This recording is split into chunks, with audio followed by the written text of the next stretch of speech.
वृश्चिक लगन के चार्ट में हम सूर्य और बुध के कंजक्शन पर लगातार विचार कर रहे हैं। इस वीडियो में अब सप्तम भाव के लिए चर्चा करेंगे। इससे पहले तक हम छठे भाव तक के लिए विचार कर चुके हैं। सप्तम भाव में देखा जाए तो यहाँ शुक्र के घर में आपके सूर्य और बुध की स्थिति बनेगी, तो शुक्र की प्लेसमेंट भी आपके लिए उतनी ही जरूरी है। लेकिन यहाँ जो बुध है वो अष्टमेश होने के साथ साथ आपके 11वें घर के लॉर्ड होकर यहाँ आ रहे हैं, और सूर्य क्योंकि 10वें घर के लॉर्ड हैं, तो यहाँ पर कैरियर पर बहुत ज़्यादा फोकस दिखता है इस कंजक्शन के होने से। विवाहिक जो संबंध है वो हो सकता है बहुत ज़्यादा बेहतर तो ना हो, लेकिन जीवन साथी आपको काफ़ी अच्छा मिल सकता है। जीवन साथी का व्यवहार थोड़ा सा डोमिनेटिंग हो सकता है, या तो अगर शुक्र भी बहुत अच्छा प्लेस्ड है चार्ट में, अगर वो राहु केतु से प्रभावित नहीं है, शनि से प्रभावित नहीं है, तो आपकी मैरिड लाइफ काफ़ी बेहतर भी जा सकती है। यहाँ पे अब सूर्य और बुध के आ जाने से ज़्यादातर जो इस कंजक्शन का फायदा मिलेगा वो आपके जीवन साथी को मिलेगा। इस केस में शुक्र की प्लेसमेंट अगर बेहतर हुई तो जीवन साथी की तरफ से आपको काफ़ी ज़्यादा धन लाभ या जीवन में कैरियर में कुछ बदलाव होने के काफ़ी ज़्यादा चांसेस बढ़ जाते हैं।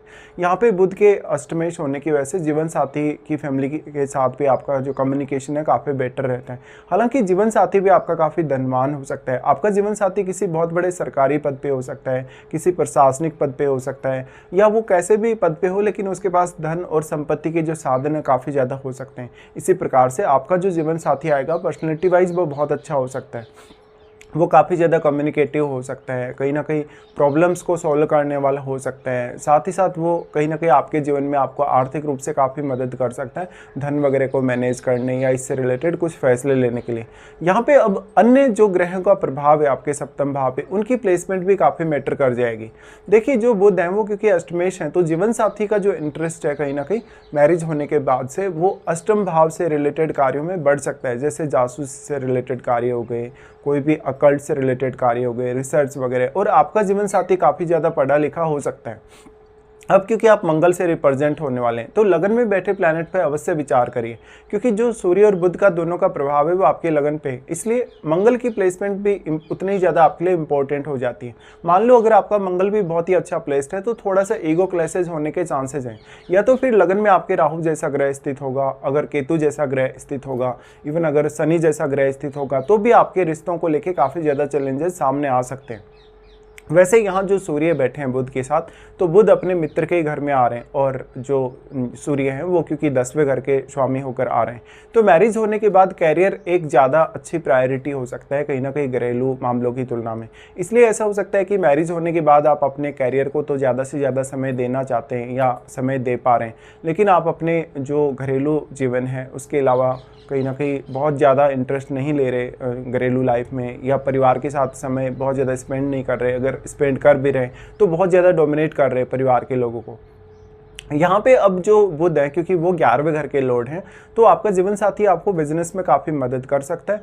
आपका जो लोगों से कांटेक्ट है वो बढ़ सकता है, नेटवर्क काफ़ी विशाल हो सकता है आपका। और क्योंकि दोनों का दृष्टि आपके लगन पे है, तो आप क्योंकि मंगल से रिप्रेजेंट होने के कारण काफ़ी एनर्जेटिक हैं, इसलिए आपको अपने बिजनेस में विस्तार करना हो तो भी काफ़ी बेहतर है। अब जो बुध है वो कम्युनिकेशन को रिप्रेजेंट करते हैं, बुध कहीं ना कहीं रिप्रेजेंट करते हैं वाणी को भी, तो वाणी से ज़्यादातर आपका जो सामने वाला पर्सन है, जो जीवन साथी, वही आपके ऊपर ज़्यादा हावी नजर आएगा। ऐसे में बहुत सारी ऐसी बातें आपकी हो सकती हैं जो आपको जीवन साथी से माननी पड़े या एक्सेप्ट करनी पड़े। यहाँ पे कुछ मामलों में कॉन्फ्लिक्ट वगैरह होने के भी चांसेस हैं।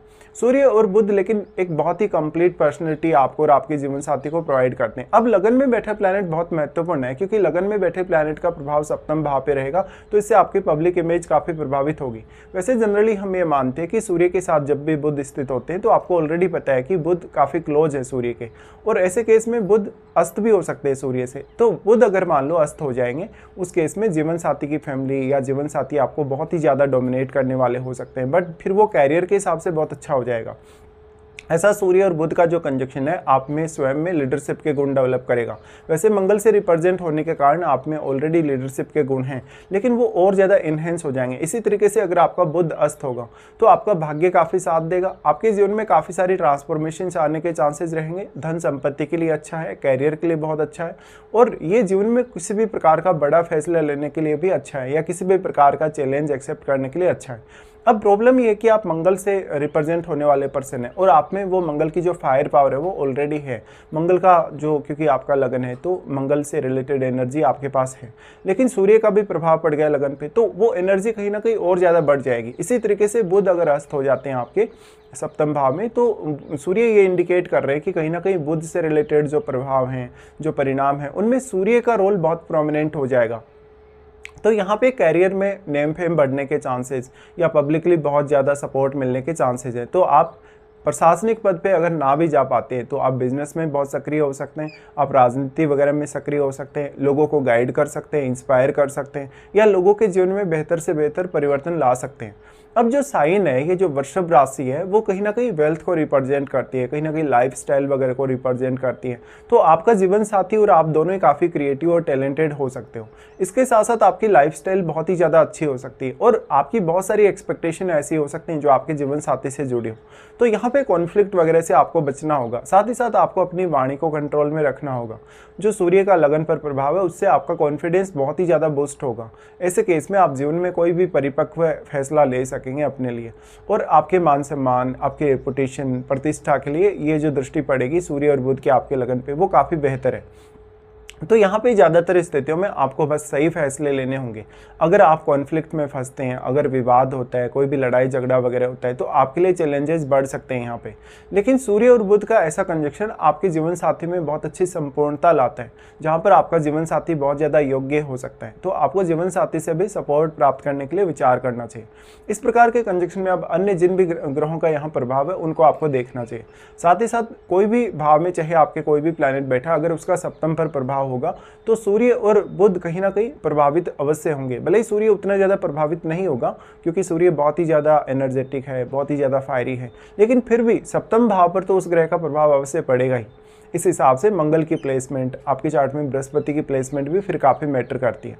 तो एक बहुत ही अच्छा ये कंजक्शन माना जा सकता है, लेकिन कभी कभी ये रिश्तों में कुछ कॉन्फ्लिक्ट्स ला देता है। कभी कभी कुछ ऐसे स्थितियाँ ला जाता है जहाँ पर आप अपने आप को समय नहीं दे पाते या कभी कभी जीवन साथी को भी समय नहीं दे पाते। वैसे कैरियर के लिए तो ये काफ़ी अच्छा है ही।